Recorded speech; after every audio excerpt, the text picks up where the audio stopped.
Good morning, Jeromes. Good morning, Minnesota Vikings fans. Your team, your squadron is 5-1, getting it done after Week 6 action, 24-16 win over the Dolphins down in Miami in the heat. I'm pretty sure they crank up the heat on that one sideline with the sunshine. Doesn't matter. And now we fiddled around with what we call this game day after the game segment. We tried overreaction or legit, except I found it too confusing because it was confusing to me. So now we're just going to be Tell the Truth Monday. Tell the truth. Tell the truth. That's right. So we got 10 truths for the Minnesota Vikings as they head into the bye week. Number one. That literally is number one. Truth number one.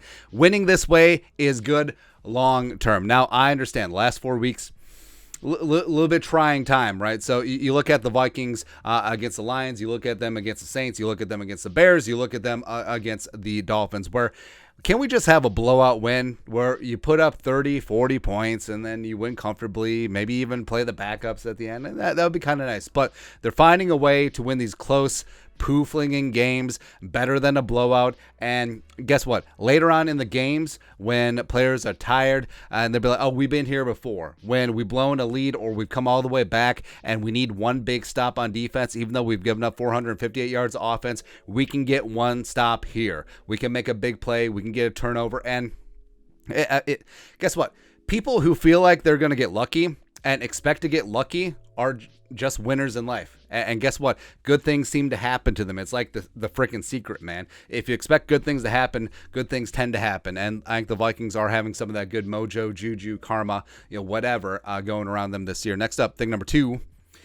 Kevin O'Connell will be an elite play caller someday. He's not there yet. Now, we've seen all the bells and whistles, all the fancy fun stuff against the Bears, the double pass, the flea flicker, the red zone shovel pass, all that stuff. But against the Dolphins, even though the Dolphins are a very solid defense, but 9 3-and-outs, 2 of 12 on third down. They started the game with 4 3-and-outs. They started the second half with 3 3-and-outs, so halftime adjustments, maybe not so much. But they did stack up for a 75 and a 73-yard touchdown drive when they really needed it throughout the game. So we've seen glimpses. Like, we've seen the top of the mountain. O'Connell will be that dude someday, but consistency-wise, we haven't seen it quite yet. But again, he's only been a head coach for 6 games. All right, it's his first NFL bye week. Cut the kid some slack. I think he's going to be pretty damn good. Next up, truth number 3 for the Vikings on Monday. Za'Darius Smith is the best free agent of the offseason. Now, I'm not just talking about the team. I'm talking about league-wide, man. So 5.5 sacks, leadership to the team, leading the squad in pressures as well. Plus, you can tell, like, you see his body language on the sideline, whether at training camp or during the game. Him working with, of course, Danielle Hunter being at the quarterback, but also his influence on guys like Patrick Jones, guys like DJ Wanham. And I think that Za'Darius Smith, as well as stealing Mike Smith away from Green Bay, the outside linebackers coach / pass rush specialist coach, I think that it's one of the best moves, because as the Vikings are transitioning to that 3-4, we're still having a lot of growing pains for sure, but you're starting to see a glimpse. The Vikings had 25 pressures on Sunday, easily the best outing of the season. So yeah, there is reason to be hopeful and optimistic about the Vikings pass rush, and Za'Darius is a big part of that. Next up, truth number 4. Jefferson needs to be the focal point, but so you saw it, where the Vikings, a big reason for the 4 straight 3-and-outs and a reason for the 9 3-and-outs throughout the game is that the Vikings, they focus on Jefferson a little bit too much, and the Dolphins, they had him being trailed by Xavier. They had him doubled and bracketed at times as well, and we've harped on it. Jefferson needs to be the number one focus, but Cousins, like, there needs to be a 1A and 1B.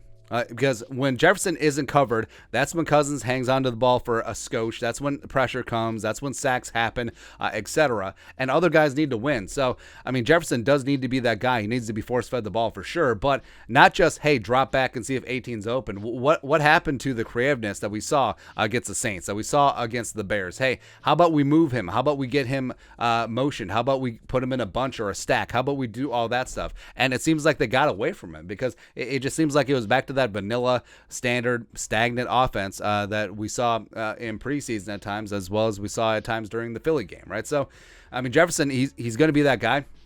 And also the fact that he had a slow game with 6 catches and 107 yards receiving. It's crazy that that's his slow. Pretty amazing, but other guys need to be more involved in the offense. I mean, KJ needs to get his, Thielen needs to get his, Irv needs to get his as well. Next up, Truth number 5 for the Vikings on a Monday.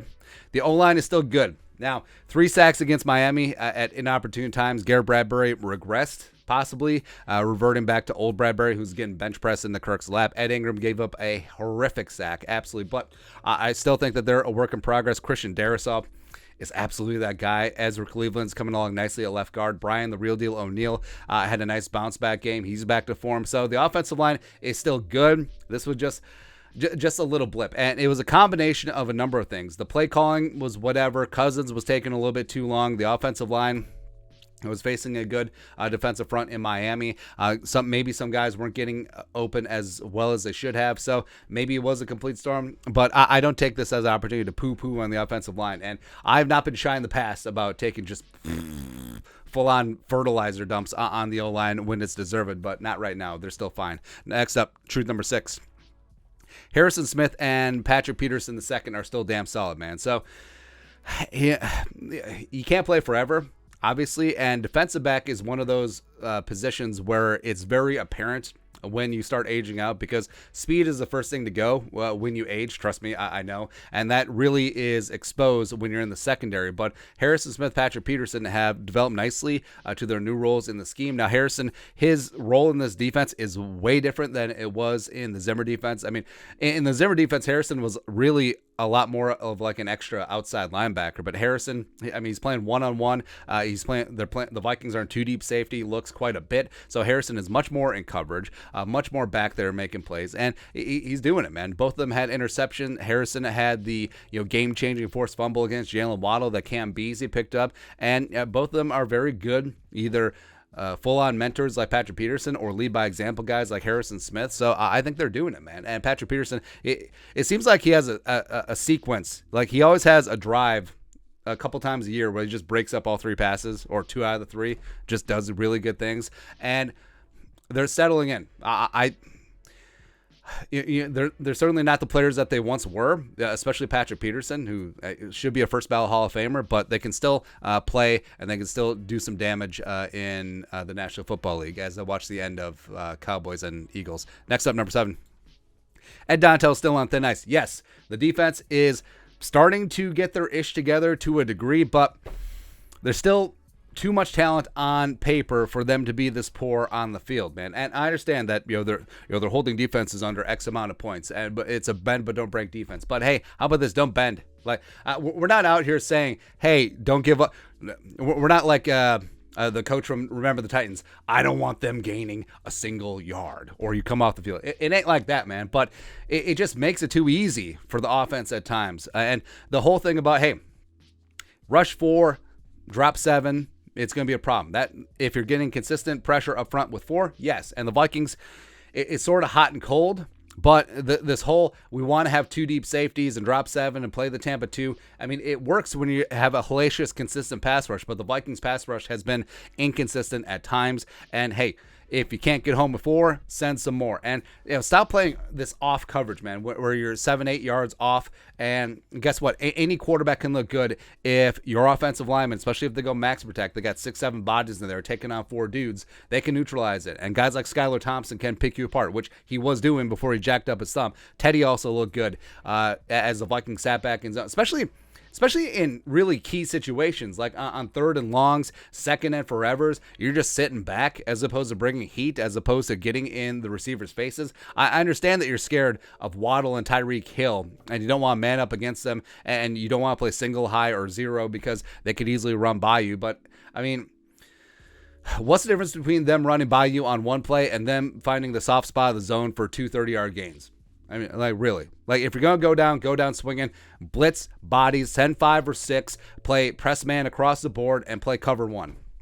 1 safety back there, not 2. Let Harrison Smith back in the box. Let him do Harrison Smith time things. But other than that, I have no complaints. But the Vikings, bottom half in the league in yards allowed, 29th in red zone heading into the Dolphins game.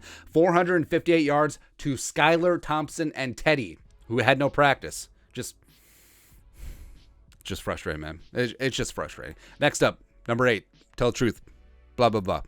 The Vikings are winning the North. Yes. I mean, that one is pretty obvious. So the Vikings are 5-1, getting it done. 2 games clear of the Packers. Also edge up in the head-to-head. And the Packers, they're going to be on the struggle bus. They're going to be struggling for a while. That defense is garbage. I almost said Cousins.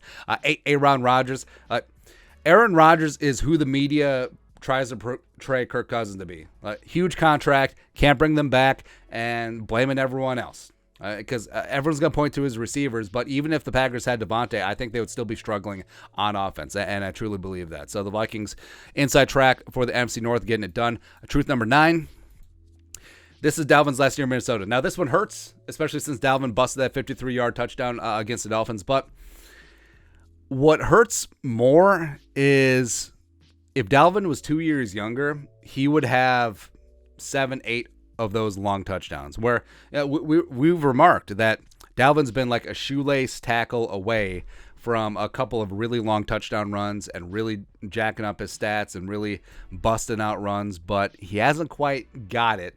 And 28 is ancient for a running back, especially one that's had as much damage on his body as Dalvin. And next year he has a $10.4 million base, $14.1 million cap hit, but only $6.2 million dead. So the Vikings could save around $8 million by cutting or trading him. I think that since Kwesi's so deep into analytics, like you'll see that one of the worst things a team can do is spend big money on a running back, especially one that's north of 25 years old. So I think this is it. Even though I'm a huge Dalvin Cook fan, love and appreciate what he's done for the Vikings, but I think this is number 4's last ride, man. Also, this plays into number 10. This one also hurts. What hurts the most? This is also Danielle's last year. So we said that the pass rush is finding their way, and Danielle is. It's been a little bit slow transitioning to a 3-4, and the fact that Donatell won't build around Danielle, and he's just trying to make players fit into the scheme as opposed to catering the scheme to the players, which is really frustrating.